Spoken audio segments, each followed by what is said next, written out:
Hainohai khaknwi bwkhak chobrop laimungo sago dukhu mankha khoroktham bororok Patimung phasal horo Udaipur East Gukulpur amchaio Patimung ni yagulo sago dukhu manjak khoroktham bororok natalang jakha gomoti hangkhor sakham nogo Patimung nate belanyo tungflalai jaktabuk Gukulpur amchaini lukurok আজকে ঘটনাটা হলো আমরা ইমার্জেন্সিতে 6টা নাগাদ তিনজন রোগী দুই পার্টির মধ্যে মারামারি করে আইছেন।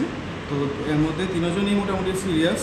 তো একজন হলো হাজব্যান্ড ওয়াইফ, হাজব্যান্ডের নাম বিল্লাল হোসেন, আর একজন ওনার স্ত্রী হইল তানিয়া আক্তার। তো দুজনই আহত। তো তানিয়া আক্তারের মধ্যে প্রেগনেন্ট, ওনার পেটের মধ্যে লাথি লাগছে। তারা দুজন হাজব্যান্ড ওয়াইফ কইতেছে আহমুদ্দিন নামে প্রতিবেশী, তো লাথি দিছে। তো ওনার পেটে ব্যথা পাইছে, কিন্তু উনি 9 মাস গর্ভবতী। তো আমরা ওয়ার্ডে ভর্তি করছি, আর্জেন্ট সোনোগ্রাফি লিগে করা হয়েছে। আর আরেকজন ওনার স্বামী, যেটা ওনার নাম হয়েছে বিল্লাল হোসেন, ওনার তো বাম চোখের নিচে অনেকটা জায়গা কাটা গেছে, তো সেলাই হয়েছে।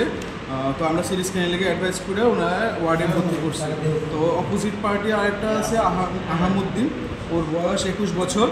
ওর একটু ভালোই লাগছে, মাথার 2 জায়গাতে কাটা হয়েছে। তো মোটামুটি 7 থেকে 8টা সেলাই লাগা হয়েছে মাথার মধ্যে, আর বাম পায়ের হাঁটুতে ব্যথা পাইছে। তো ওরেও আমরা সিরিজ স্ক্যান অ্যাডভাইস করে সেটা সার্জারি ওয়ার্ডে ভর্তি করেছি। ব্যুরো রিপোর্ট চিনি খরাং।